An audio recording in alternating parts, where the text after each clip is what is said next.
My name is Claire Whitmore, and 10 years ago, my parents made a choice that erased me from our family. They told a story about me that everyone believed, and for a decade I let them. Tonight, that ends. I came here uninvited to a room filled with people who think they know exactly who I am and why I could never belong here.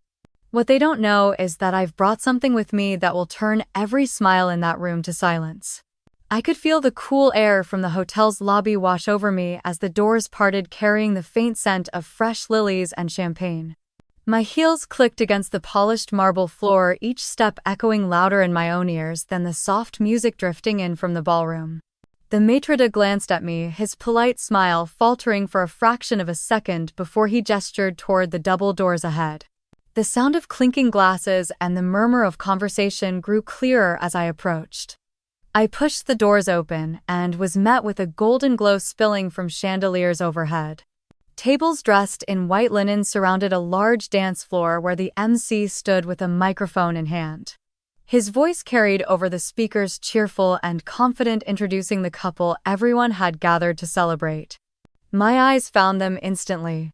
Lauren stood in the center, her wedding gown catching the light like frost on glass, a smile frozen on her face. Beside her, Ethan rested his hand on her back, oblivious to the shift in the air as I took my first step into the room. The moment my heel touched the ballroom floor, it happened. Conversations faltered, laughter thinned, and the sound of silverware against china slowed until it disappeared entirely. It was as if someone had cut the music, though the soft melody still played somewhere in the background. Heads began to turn one by one toward me. I kept walking slow and steady, letting my gaze sweep across the room without lingering too long on anyone. The satin of my dress brushed against my legs, and I could feel my pulse in my fingertips where they clutched the small black clutch at my side. My heart thudded, not from fear but from the sharp awareness that every step brought me closer to them. Richard was the first to react. His jaw tensed, the skin around his mouth tightening as if he were trying to form words and couldn't. Marlene, sitting beside him, froze with her wine glass halfway to her lips. The deep red liquid trembled in the glass, rippling with the same barely contained shock in her expression. She set it down slowly, her eyes locked on me as though I might vanish if she blinked. Lauren's reaction was different. Her hands tightened on Ethan's arm, the soft fabric of his suit wrinkling under her grip. Her lips parted slightly, but no sound came out. Her eyes were wide, too wide, and I could see the faintest flush rising up her neck beneath the delicate lace of her gown. I heard the faint scrape of a chair behind me as someone shifted uncomfortably. People were whispering now, soft enough that I couldn't make out the words, only the rustle of curiosity and confusion spreading like a quiet storm. I kept my chin high, my expression calm. This wasn't a scene I had stumbled into by mistake. I wanted them to see me. Every one of them. As I stepped past the nearest table, a woman in a pale blue dress leaned slightly toward the bride, her voice barely carrying across the space between them. Patricia Brooks. Ethan's mother, her silver hair perfectly pinned, her pearls gleaming against the neckline of her dress. Her lips moved slowly, almost cautiously, as she asked the question I had been waiting for someone to say aloud. "Who is she?" Lauren didn't answer. She couldn't. She stared at me as if the past 10 years had materialized in front of her, every memory she had buried clawing its way back to the surface. I stopped at the edge of the dance floor. The soft music seemed too light for the heaviness pressing down on the room. I could feel the weight of it in the air, the way everyone was holding their breath, waiting for something to happen. And I wasn't about to disappoint them. I let my gaze settle on Lauren, and for a long moment neither of us moved. Then slowly, I allowed the corner of my mouth to lift just enough to let her know I wasn't here by accident. The silence in the room didn't break. If anything, it deepened, stretching taut like a string about to snap. That was fine. I knew exactly where to start. The smell of fresh cut grass and grilled hot dogs always takes me back to that day. It was the middle of July in 2003, the kind of summer day when the air feels heavy but the sky looks too perfect to stay indoors. My parents had decided we should go to Franklin Park, all four of us. At least that is what I thought. I remember the feel of the sun on my shoulders as I scrambled up the rope wall of the playground's climbing tower. My hands were slick with sweat, but I was determined to reach the top. Lauren was somewhere near the swings, our parents sitting on a bench close enough to call out if they wanted. I had turned around at the top, grinning at the view, ready to wave at them. But the bench was empty. I told myself they had just wandered off to get drinks or find shade. I climbed down quickly, scanning the crowd for my mother's red blouse or my father's baseball cap. They were nowhere. I checked the swings, the picnic tables, even the line at the ice cream stand. The longer I searched, the harder my chest tightened. A group of boys about my age stood near the fountain, watching me pace in circles. One of them smirked and called out if I was lost, or if my parents had finally had enough of me. The others laughed. My face burned hot, and I turned away before they could see my eyes sting. Minutes stretched into what felt like hours. I walked the same loops around the park, my sneakers kicking at stray pebbles on the path. The sound of kids laughing and parents calling out to their children only made the hollow space in my chest feel bigger. I was 12 years old, and it had never crossed my mind until that day that my parents might leave me somewhere and not come back. As the afternoon light shifted and the shadows grew long, the air cooled. The smell of barbecue faded as families packed up and headed for the parking lot. My stomach cramped with hunger, but the fear in me was worse. I sat on the edge of the sandbox, hugging my knees, trying to convince myself they would come back soon. The park began to empty. Lights flickered on along the walking path, casting yellow halos on the ground. I pulled my sweatshirt tighter, watching each group leave until I could no longer pretend my parents were just running late. My throat hurt from holding back tears, and my eyes blurred when I tried to look toward the parking lot. A hand rested gently on my shoulder. I flinched, jerking my head up to see a man in a green polo shirt with the park's logo embroidered over his chest. He looked to be in his 50s with kind eyes and a sun-worn face. He asked if I was here alone. I tried to answer, but my voice caught.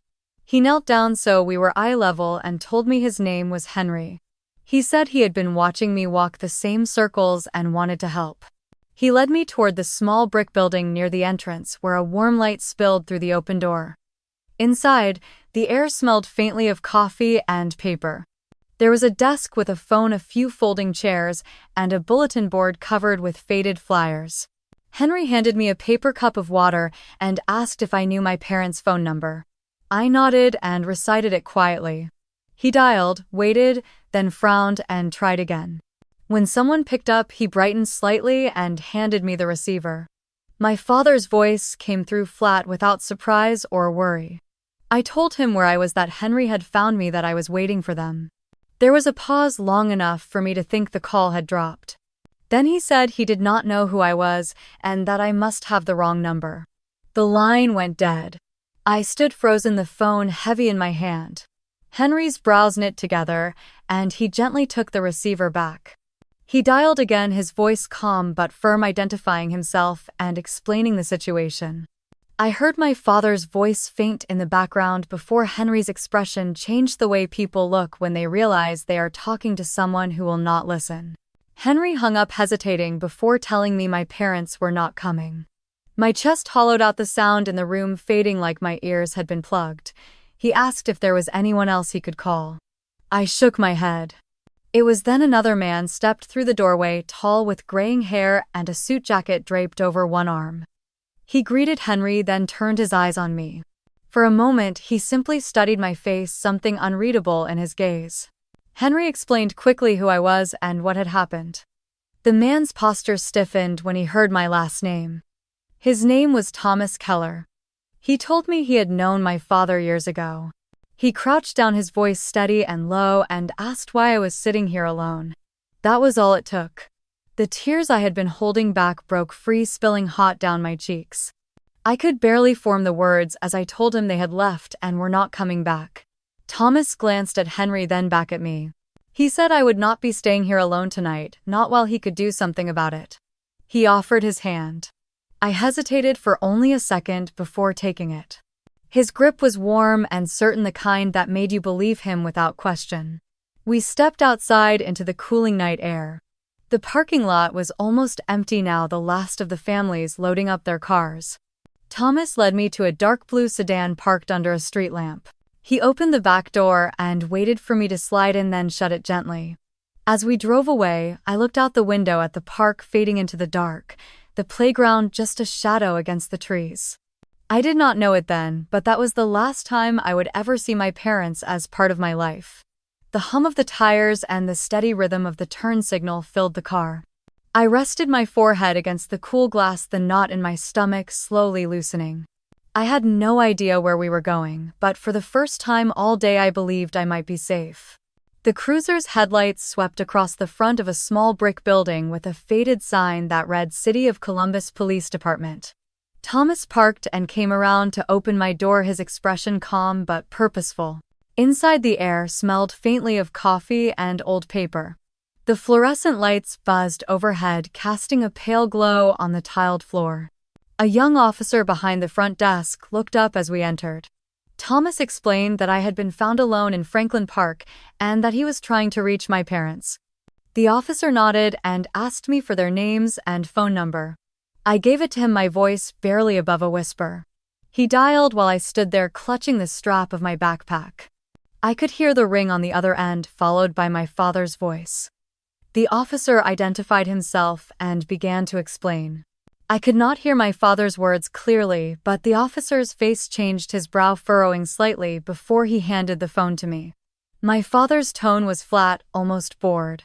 When I said it was me, that I was at the station waiting for them, there was a pause, then the words that would burn into my memory. I don't know who you are. You must have the wrong number. The line clicked dead. The room felt colder.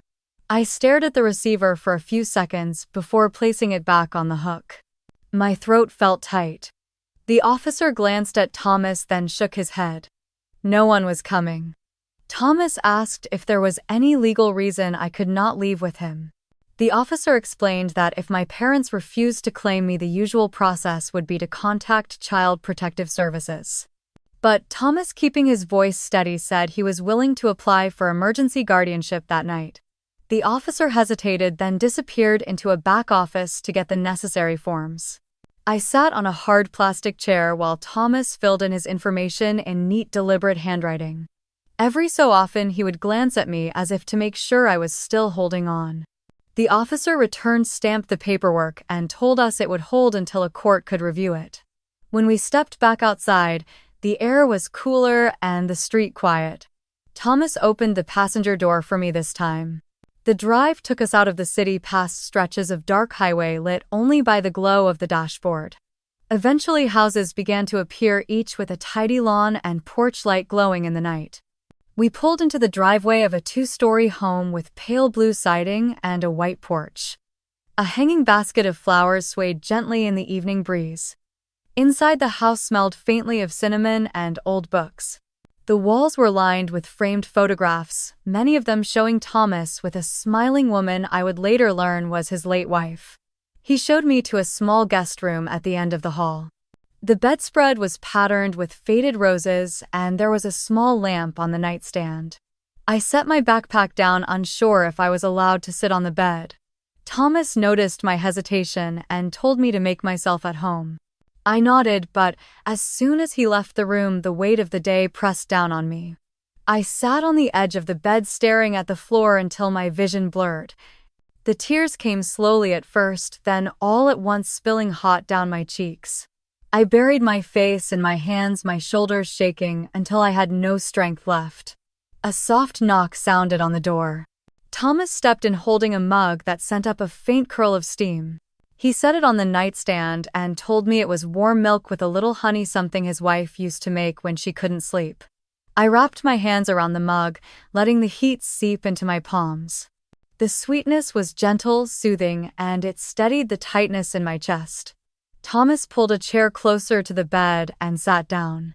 He did not rush me or press for answers. Instead, he said that life had a way of knocking us down without warning, and that sometimes the only thing we could control was how we stood back up. He asked me to promise that I would work hard, stay in school, and build a life I could be proud of no matter what had happened before. I looked at him, the lamplight catching the lines in his face, the quiet sincerity in his eyes. My throat still ached from crying, but I managed to nod. I promised. And in that moment, I meant it with every part of me. Thomas smiled, faintly stood, and told me to get some rest.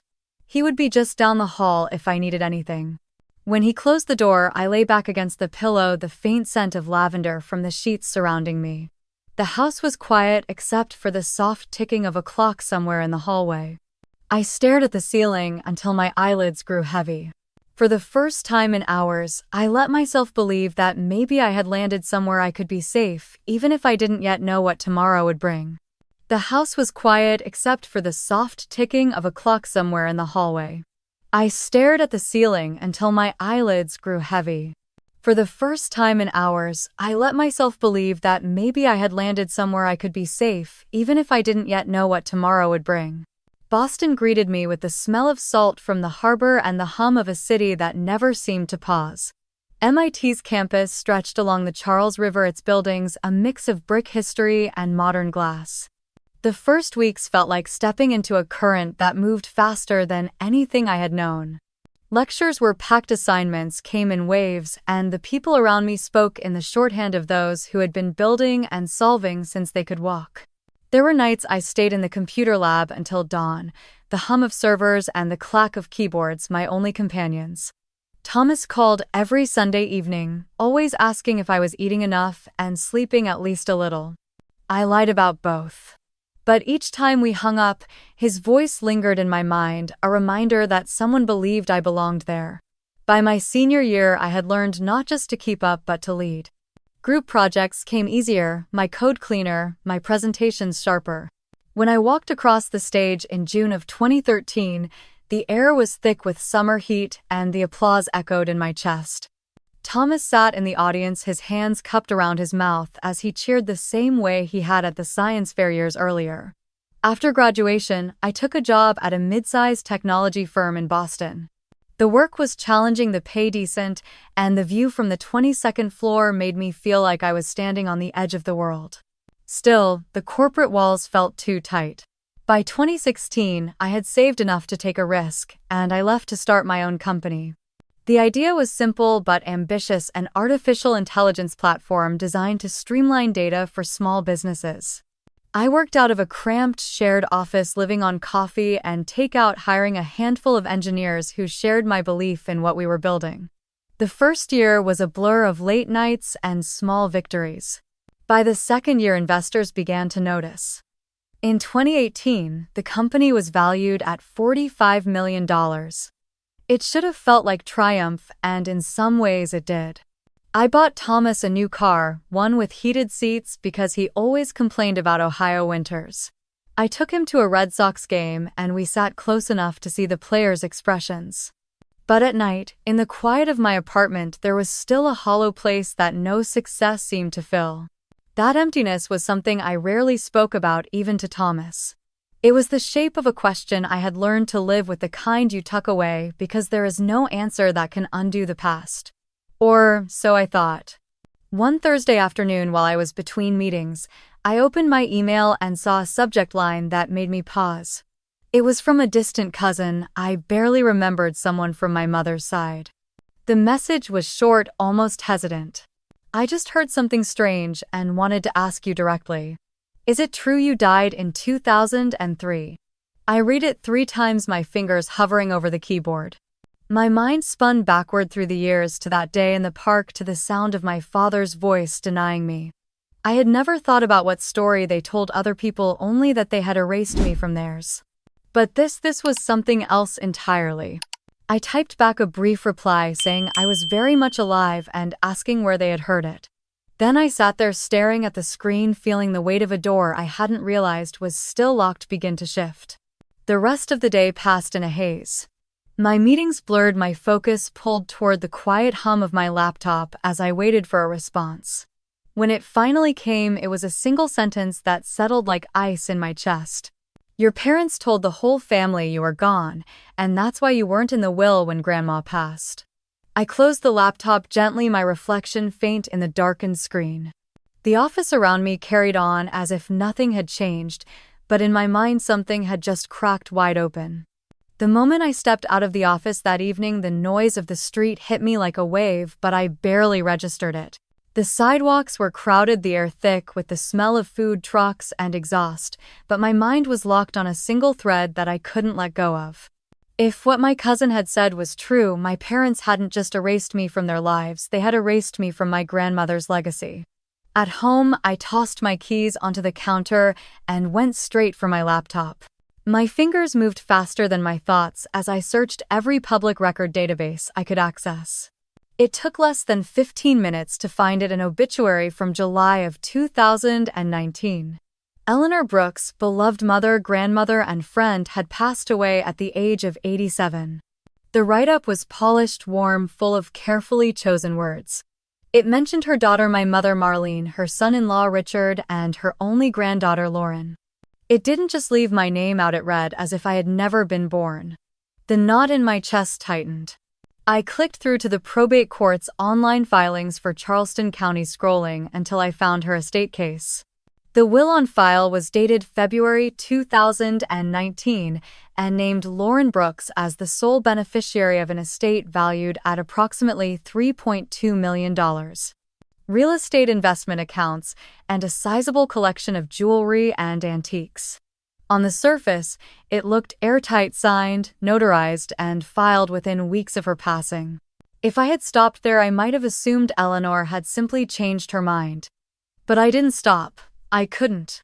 The next day, my cousin sent me something unexpected, a forwarded email chain from years back. She said she thought I should see it for myself. Attached was a PDF scan of an older will dated 2015. This one split the inheritance evenly between Lauren and me. There it was, in black and white, my name printed neatly alongside hers. I scrolled to the last page and froze. The newer court filed will included a supplemental page that claimed I had waived my inheritance. A single paragraph said I had been contacted and had chosen to decline signing my name in agreement. Only the signature was not mine. I printed both documents and laid them side by side on the kitchen table. Under the warm glow of the pendant light, the forgery was even more obvious. My real signature slanted slightly to the right with the loops of my L's leaning forward. The one on the waiver page leaned left, the loops awkward, the spacing stiff. Whoever had done this knew what my signature looked like, but not how it felt to write it. A slow, cold anger spread through me. This wasn't carelessness. This was deliberate. I spent the next hour pulling every scrap of handwriting I could find, old school assignments. Thomas had saved my first lease agreement, even the back of a holiday card I'd sent him in college. I compared each one to the forged signature until my certainty solidified into something unshakable. When Thomas called that night, I told him everything.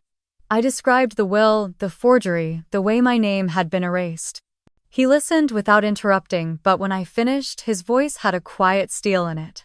He told me to slow down, to make sure I gathered everything before making a move. He reminded me that the truth once revealed couldn't be put back in the box, and that I needed to be prepared for what might come with it. Then he said 4 words that grounded me: "We will fix this." After we hung up, I poured myself a glass of water and sat back at the table, staring at the documents again. I thought about Eleanor's house in Charleston, the wide front porch with its white rocking chairs, the scent of lemon polish on the banister, the way she'd sneak me peppermints when my mother wasn't looking. She wasn't perfect, but she had loved me in her own understated way. To think that my parents and Lauren had taken even her final act of care and twisted it for themselves made my stomach turn. I opened my browser again, this time to research the notary whose stamp appeared on the waiver page. The name belonged to a woman in Mount Pleasant who had been active in real estate for over 20 years. Her phone number was public, and for a moment I hovered over the keypad, ready to call and ask if she remembered witnessing me sign anything. But I stopped. This wasn't a conversation to have off the cuff. Instead, I drafted a list of steps: request certified copies of both wills from the court, pull the notary's records for that day, find out who had been physically present when the waiver was supposedly signed. Fraud leaves fingerprints, and if my parents had gone to this length, they had probably left a trail they assumed no one would follow. Still, underneath the methodical planning was something more primal. This wasn't just about money. They had abandoned me as a child, rewritten the story to make me disappear, and now I was staring at proof they had profited from that lie. The more I stared at the forged signature, the more I realized this was my leverage. Proof that they weren't just cold or neglectful but criminally deceptive. And if I played it right, this could be the key to taking back not just what was mine, but my voice in a story they thought they controlled.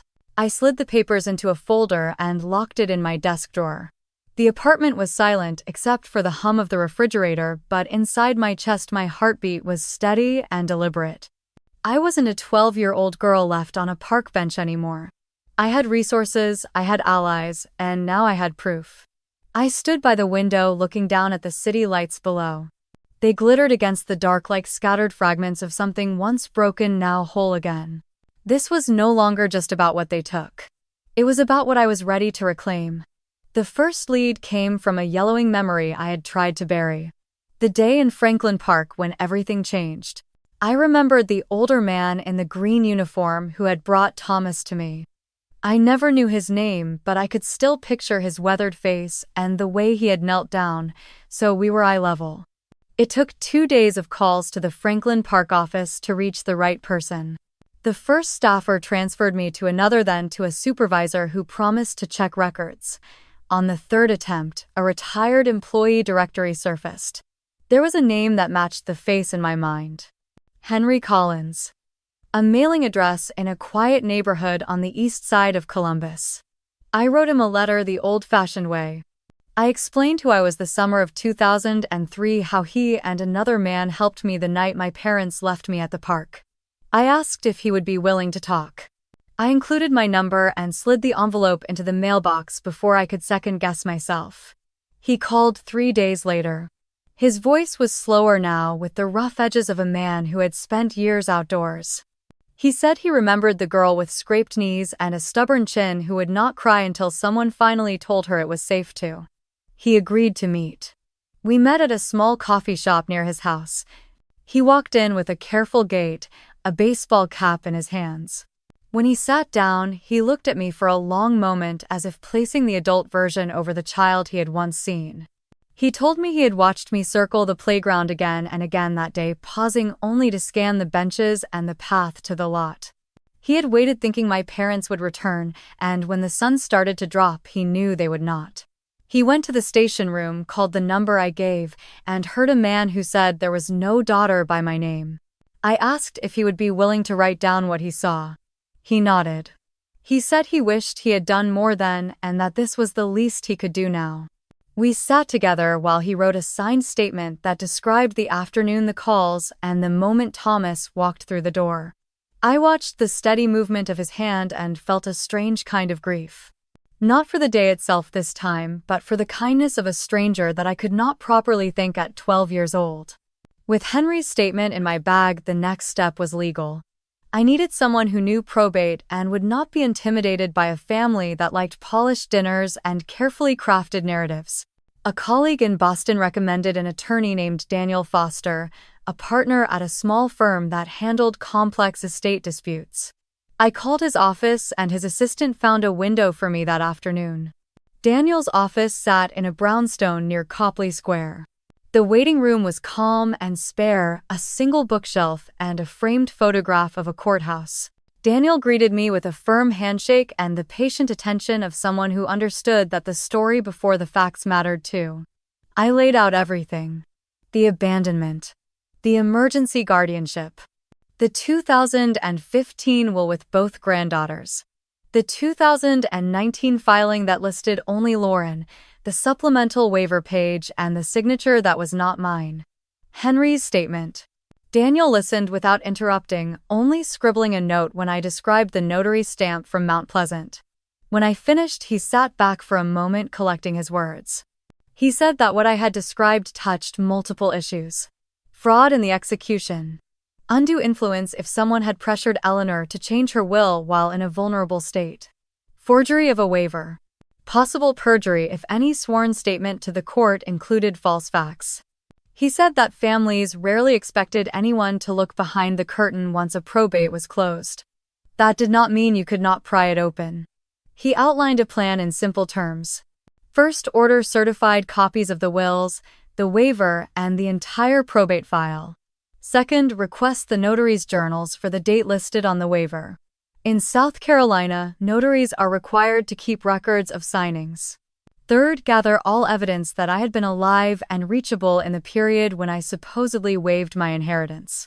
He smiled a little when he said that usually meant leases and utility bills, but in my case, it might include conference talks and a company website that clearly listed me as founder and chief executive. He suggested we also secure the emergency guardianship records from Franklin County in 2003 to document the rupture point with my parents. I asked him plainly what he thought. He said he would not stake his name on a case he did not believe in. He said the pattern looked like deliberate exclusion wrapped in the paper of politeness. He said he could not promise how a judge would read a grandmother's intent, but he could promise that the court would read it. We drafted requests on the spot. His paralegal came in with a neat stack of forms, and I signed authorizations for records retrieval. He dictated a letter to the Mount Pleasant notary, very formal, very precise, requesting her journal entries and witnesses for the date of the waiver. He asked me for a list of anyone who could swear I was alive and not in contact with my parents, not an easy thing to prove but relevant when combined with the other facts. I gave him Thomas's full name and address, Henry's contact, and the details of my company and public talks. Before I left, Daniel looked at me carefully and asked if I was ready for my parents to deny everything. He said people who built their lives on a version of events often doubled down when you pulled at the edges. He asked if I was prepared for Lauren to say she had no idea. I told him the truth. I was ready to hear nothing I wanted and everything I expected. 2 weeks later, certified mail began to arrive at Daniel's office. He called me in when the probate file was complete. We sat side by side at his conference table, page after page spread before us. There was the 2015 will with both names witnessed and notarized. There was the 2019 will with only Lauren, a different attorney, a different notary, and a letter from my mother about Eleanor's declining health that year. There was the supplemental page stating that I had waived any claim with a date that fell on a weekday in April. Daniel pointed to the notary block. The commission number matched the woman in Mount Pleasant. Then he slid over another page the response to his records request. The notary journal showed 2 signings that day at a private residence across town. One was a real estate document. The other was a power of attorney update. There was no entry listing my name or a waiver. He leaned back, tapping his pen lightly against the table. Absence is not proof, he said, but it is a crack. If a notary claims a signing took place, there should be a journal entry. If there is no entry that suggests the page may have been stamped outside regular procedure or after the fact. We kept reading. In the court file was a sworn statement from my father that he had attempted to contact me through last known channels and received no response. The statement listed an email address that was never mine and a mailing address that had been my parents' house when I was 12. Daniel underlined those lines and said quietly that false swearing could have consequences. The emergency guardianship records from 2003 arrived next, a thin packet, but it carried weight. The report noted that a minor child had been left at a public park that a guardian unrelated by blood took custody with court approval after parents could not be reached. There was a notation that the child refused contact after a period of attempts due to fear of further abandonment. Reading that line felt like studying a fossil of my own life. With the documents in hand, Daniel said it was time to formalize. He drafted a complaint to reopen probate and challenged the 2019 will and the waiver. The complaint alleged forgery, fraud upon the court, and undue influence. He also prepared a petition to freeze any remaining estate assets pending resolution, a practical step that often drew the most immediate reaction from people who had thought everything was settled. He slid the engagement letter across the table along with a limited power of attorney so he could file on my behalf. The paper felt heavier than it should have, the kind of weight that came from decisions that changed the shape of a story. I read every line. The room was quiet, only the faint sounds of traffic filtering in from the street.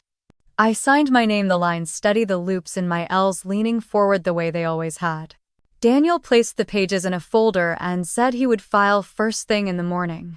Then he looked at me not as a lawyer but as a person and told me that whatever came next, I had already done the hardest part. I had stepped back into a past designed to keep me out. When I stepped outside, the afternoon had softened into early evening. The sky over Boston held that pale blue that comes right before dusk. I stood for a moment on the stoop and let the air fill my lungs. The first move had been made. The process had a number and a docket and a clerk somewhere who would read my name. That was enough for today. The envelope was cream with a gold border, my name written in a looping hand I didn't recognize. It had been forwarded to my office by a college friend who lived in Charleston now. She thought it was odd that it had been sent to her address with a note saying to pass it along. Inside was a wedding invitation. Lauren Grace Whitmore to marry James Andrew McAllister at the Bellevue Grand Hotel, Charleston, South Carolina. Black tie. I sat at my desk, the card trembling slightly between my fingers. The date was just 6 weeks away. There was no mention of my name on the family list. Not a word to suggest they expected me. Yet someone had made sure this found me. That evening, I drove to Thomas's house. He was in the kitchen, a pot of chili simmering on the stove, the same worn Red Sox cap on his head. I handed him the invitation without a word. He read it slowly, his jaw tightening. "You don't have to do this, Claire," he said finally. "You don't owe them a scene." "It's not about a scene," I told him. "It's about telling the truth where everyone can hear it." He leaned against the counter, his arms folded. "They will circle the wagons. They will deny it, twist it. You could walk into that room and find yourself right back in 2003, 12 years old, wondering why nobody wants you." I swallowed, the knot in my throat hardening. I'm not 12 anymore. And I'm not walking in empty-handed. Daniel's voice echoed similar caution when I called him the next day. He reminded me that litigation was a slow grind and that public confrontations could be messy. I told him I understood, but this was not about strategy. This was about being seen alive and unafraid. "If you're certain," he said, "I will be there." The decision settled in my chest like a stone. There was no half measure here. I spent the next week assembling what I would bring. Certified copies of the 2015 will, the 2019 will, the fraudulent waiver, Henry's signed statement, the guardianship record. I printed them on heavy bond paper, slid each into a protective sleeve, and stacked them in a leather portfolio.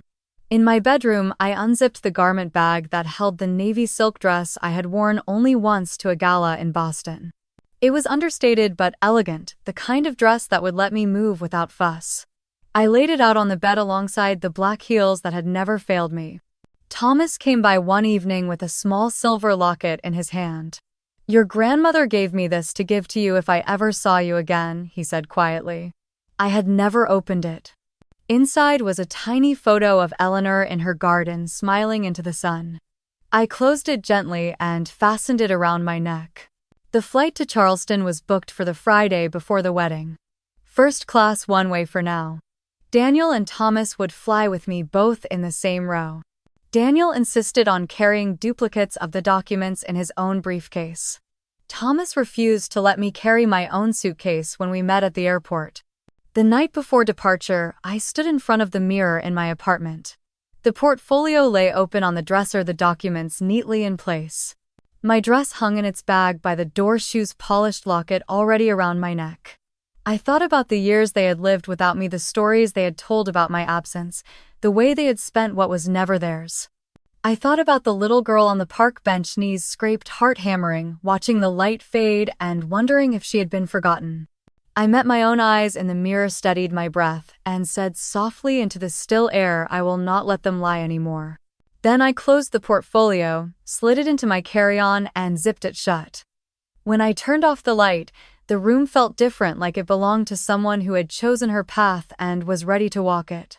The suitcase stood by the door, the ticket sat in my bag, and for the first time in years the thought of going back did not make me flinch. I slid my hand along the cool metal of the stand and felt the faint vibration of the sound system in my fingertips. The room's murmur fell into a hush so complete I could hear the quartet falter and fade behind me.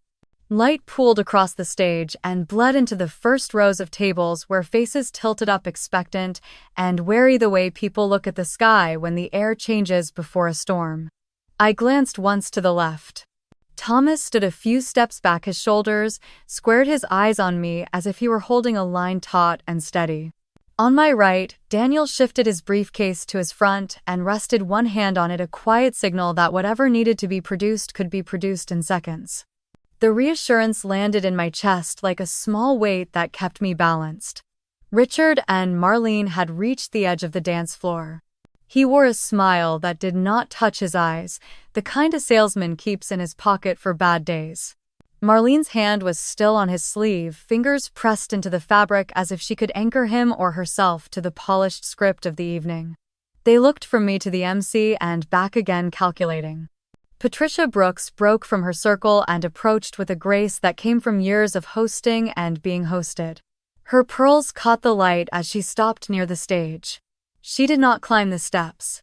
She simply looked up, measured, waiting for the shape of this moment to declare itself. Across the room, a man in a headset, the event manager, spoke urgently into his mic, then made a small slicing gesture to the quartet. The last violin note thinned and disappeared. I set my palm lightly over the mic head to test the height, then lifted my gaze to the room. The chandeliers chimed softly as the air conditioning kicked on. Someone coughed. Glass touched glass. Then stillness again. I took a breath that filled my ribs and let it out slow so my voice would not need to fight its way through my body. Richard took a step forward and raised his hand like a conductor calling the orchestra back to the score. He addressed the MC first, a quiet murmur I could read from the tension in his jaw. "Family matter, we will handle it. Please proceed with the program." The MC nodded reflexively, then looked at me, unsure which current to follow. I spoke into the mic just enough to be heard by the front tables. "One moment." The sound carried farther than I intended, clean and round, reaching the far edges of the room. The back tables turned toward the stage as if pulled by a tide. Ethan entered from the side door with two groomsmen, scanning the room until he found Patricia. His face held the confusion of a man who senses a fire but cannot yet see the smoke. He followed his mother's line of sight to me, then to Richard and Marlene. His mouth flattened. Behind him, a pair of hotel security staff hovered near the wall, all black suits and earpieces, waiting for instruction that did not come. I touched the locket at my throat, a tiny private motion, then lowered my hand. Lauren appeared at last in the ballroom doorway, framed by two bridesmaids. The sight of her in the silk and lace halted something in me. For a heartbeat, I saw only the small girl who once slept in the next room. The girl who loved crayon drawings and the carousel at the county fair. Then I watched recognition flood her face, pale rising to pink, and the room sharpened again. She stepped forward as if drawn, then stopped, eyes flicking to her parents. Marlene shook her head once, the smallest motion a string tug you would miss if you were not looking for it. Lauren's hands nodded softly in her bouquet. Her lips parted, but she said nothing. Daniel moved half a step closer to the stage and angled his briefcase open so only I could see the edges of clean paper. He spoke quietly, low enough not to carry, reminding me that I did not owe them a single word I did not choose. "Say what you came to say, and no more. The rest we do in court." I nodded without looking away from the room. Richard tried again, this time addressing me directly without looking up. "You have made your point," his posture said. "Step aside and let the evening continue." I watched him for a long breath and let the silence answer what I would not. I lifted the mic a little closer. The room leaned in. Somewhere near the back, a phone vibrated against a tabletop, a tiny insect hum that made 3 people flinch. Patricia spoke softly to a man beside her, and he slipped away toward the lobby, likely to find a coordinator who could tell her who I was and why I was here. She returned her eyes to me with the cool attention of someone who has chaired more than one board and will not be hurried. The MC, to his credit, did not try to take the microphone back. He folded his note card and stepped 2 paces to the side, a subtle withdrawal that left the stage mine without a struggle that would embarrass the hotel. The quartet sat with their instruments in their laps, hands quiet, watching. My first impulse was to begin immediately to let the words come and fall where they may. But the shape of the moment mattered. I let my gaze travel from the front tables to the back, from the left side of the room to the right, making small anchors with faces I did not know.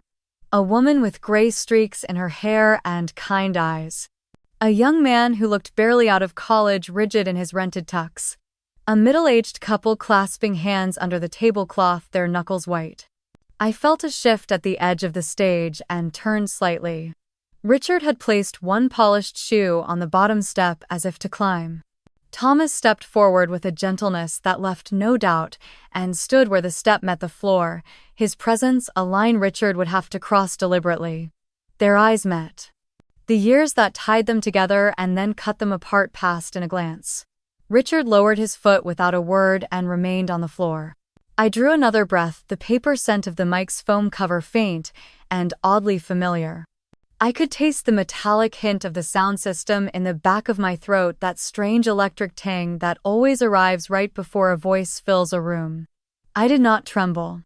Somewhere between Boston and Charleston, between the first email and this spotlight, the shaking had burned itself out. Marlene spoke then so softly most of the room could not hear, but I could.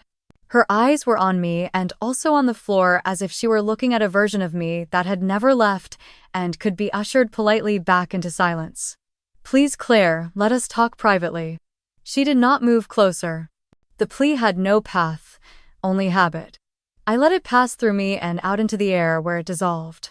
A hotel manager slipped to the MC's side and whispered. The MC nodded, his expression a careful blank. He caught my eye and gave the smallest tilt of his head, not a challenge, not permission, more a promise that he would not interfere. It was enough. I shifted my weight, set my feet so I could stand without strain, and allowed the microphone to lift the last inch to where my breath would carry easily. A server near the back, perhaps nervous, set a tray down too quickly, and a glass rang against silver like a bell. The sound startled a laugh from someone and then swallowed it. Even that small burst of human noise helped. It loosened the tightrope across the room by a single invisible strand. Patricia stepped closer to the foot of the stage again. Her voice reached only the nearest tables, but the shape of it was clear. Let her speak. The words rippled outward, passed from one table to the next without any need for exact syllables. I felt the room allow it. Not invitation. Not warmth. But permission. Sometimes that is enough to open a door. I touched the locket again, brief and private, then let my hand fall to my side. Daniel's briefcase clicked softly as he closed it. Thomas gave the smallest nod, a tether line paid out and secured. I could feel the exact center of myself, a calm point you find only when there is nothing left to prove about why you are standing. I leaned a fraction toward the mic, not to rush, only to meet it. The room steadied in my eyes. Faces stopped being a sea and resolved into people. A girl in a mauve dress whose mouth had softened with something like hope. A man with his arms folded who wanted very much to be unimpressed and could not quite manage it. My parents, apart but still twinned, braced against the shape they knew I was about to give this night. I let the first word gather in my chest and lift to the edge of my tongue. Then I paused 1 second longer, not to hesitate, but to draw a clean line between the life where they told my story and the life where I would tell it myself. I began with the summer of 2003. My voice was steady, but each sentence felt like a stone placed carefully where it could not be moved. I told them about Franklin Park, the carousel I had begged to ride, the climbing wall where I lost track of time, and the moment I turned to find no one waiting. I described walking the paths until the shadows grew long, calling for my parents until my throat ached, and the small group of children who laughed and asked if I had been left there on purpose. No one in the room moved. Even the servers seemed frozen mid-step. I told them about the park employee Henry Collins who saw me sitting alone on a bench shivering, though it was still warm, and how he walked me to the security office. I said his name slowly, knowing he would hear it in the recording later, that he had stood in a lawyer's office just weeks ago, and repeated this story under oath. I did not look at Richard or Marlene yet. Instead, I told them about Thomas Keller, the man who walked into that office and asked why I was alone. I explained how he had once been my father's friend, how he called their house that night only to be told by Richard that he did not know the girl on the other end of the line. I let that sentence hang in the air. Then I described how Thomas signed the paperwork for emergency guardianship, how he took me to his home outside Columbus, how that first night I cried until there was nothing left and he brought me a mug of warm milk. My gaze touched Thomas for only a moment before moving on. I spoke of the years that followed, the school where I learned to code the science fairs, the letter from MIT in 2009. I gave them the milestones, but not the sentiment, letting the facts carry their own weight. I told them about graduating in 2013, working in Boston, building a company from scratch and watching it grow until it was valued at $45 million. I made it clear that none of that erased what happened before, but it proved that being abandoned did not end me. Then I let the pause stretch before I addressed the lie. Somewhere along the way, I said someone decided it would be easier to tell the family I had died. I told them about the email from a distant cousin who had heard the story for years. I repeated the words exactly as they were written. "Is it true you died in 2003? The laugh that rose in my chest was dry and humorless. I said no one had called me. No one had checked the missing persons registry because I was never missing in their eyes. I was erased. That was when I looked directly at Richard and Marlene. Their faces were tight, Marlene's hand gripping the tablecloth. Richard's jaw locked. I did not raise my voice. I didn't need to. I told them I had learned that my grandmother Eleanor died in 2019, that her will left $3.2 million to Lauren, but that an earlier version included both of us. I described finding the scan of the original, my name written in the same neat type as hers, and beneath it a signature supposedly mine, waiving all rights. I let the word supposedly linger. I told them about the forensic document examiner who confirmed the signature was not mine. I told them about the notary record with the wrong date, the wrong address, and the stamp of a woman who had already surrendered her license for fraud. I said the act was not just theft but a felony. Then I reached for the envelope Daniel had placed on the podium. I slid out the copy of the original will and held it up so the front tables could see. The rustle of paper was loud in the stillness. I set it down, then lifted another sheet, Henry Collins's sworn statement, and placed it beside the will. Each movement was slow, deliberate, like setting out exhibits in a trial. From somewhere to my left came Patricia Brooks's voice, clear and sharp. I would like to hear an explanation for this. She was not asking me. She was addressing Richard and Marlene. Her gaze did not waver as she stepped forward until she stood at the foot of the stage. The room followed her lead, heads turning, eyes locking on my parents. Lauren had not moved from the doorway. Her bouquet hung at her side, petals trembling from the way she gripped the stems. She looked from me to her mother, then to Patricia, as if trying to understand which truth she was supposed to believe. Richard opened his mouth, closed it, then reached for his water glass instead. Marlene whispered something to him, her voice too low to carry, but the stiffness in his shoulders told me it was not agreement. The guests began to murmur, the quiet breaking into scattered pockets of sound, confusion mixing with curiosity and something harder. Patricia glanced around the room once as if to ensure she had the floor. Then she looked back at my parents and repeated herself slower this time. I will ask again. Would you like to explain why this young woman was told she was dead and why her name was removed from her grandmother's will? The weight of her words settled over the room. I stood silent, letting the pressure build where it belonged. The only sound was the faint hum of the lights above and the uneven breathing of the people in front of me. In that moment, I did not need to say another thing. Richard's face flushed a deep angry red as he pushed his chair back with a sharp scrape against the floor. His voice came out tight, strained, the kind of tone meant to sound controlled but already cracking under the weight of too much truth. This is ridiculous. She's twisting things. He avoided looking at me, his eyes darting toward the exit as if calculating the distance. Marlene kept her gaze fixed on the untouched plate in front of her, her fork clinking softly as she set it down. She muttered something about the timing being inappropriate, about how a wedding wasn't the place for this kind of spectacle. But her voice lacked conviction, like she knew every word she spoke was too flimsy to hold up against the evidence sitting on the podium. Lauren's sob broke the low hum of murmurs in the room.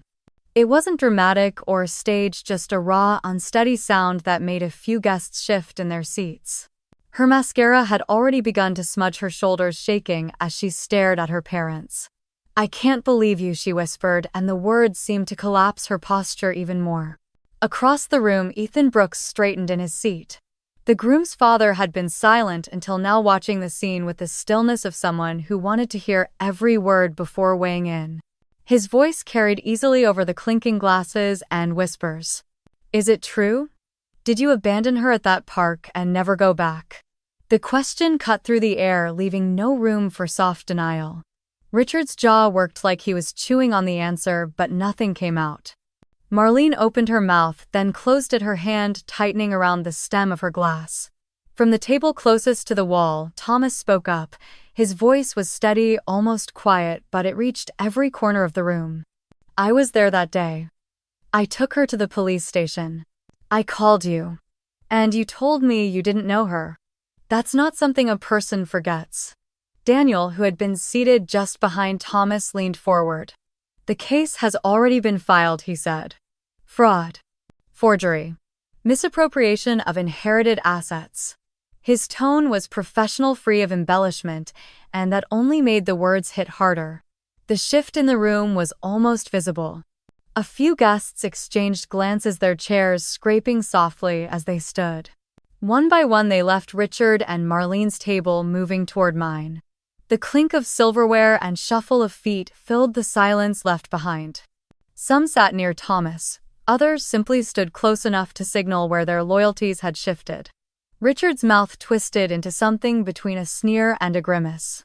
"You've been planning this for years, haven't you? Waiting to humiliate us." His voice was low, meant for me, but a few nearby guests still caught the words and stiffened. I didn't answer. There was nothing left to say that I hadn't already laid out for the entire room. Lauren's eyes finally met mine. They were wide, glistening with tears, her lip trembling.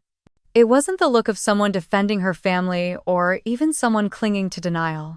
It was the look of a person watching a carefully built world crack open, realizing they'd been standing on the wrong side all along. Shame and regret lived side by side in her expression, and for a brief second neither of us looked away. Patricia stayed standing, her arms crossed, gaze never leaving Richard and Marlene.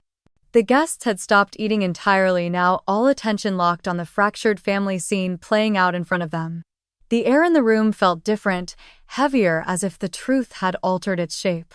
The music had stopped somewhere in the middle of my speech, and no one had thought to start it again.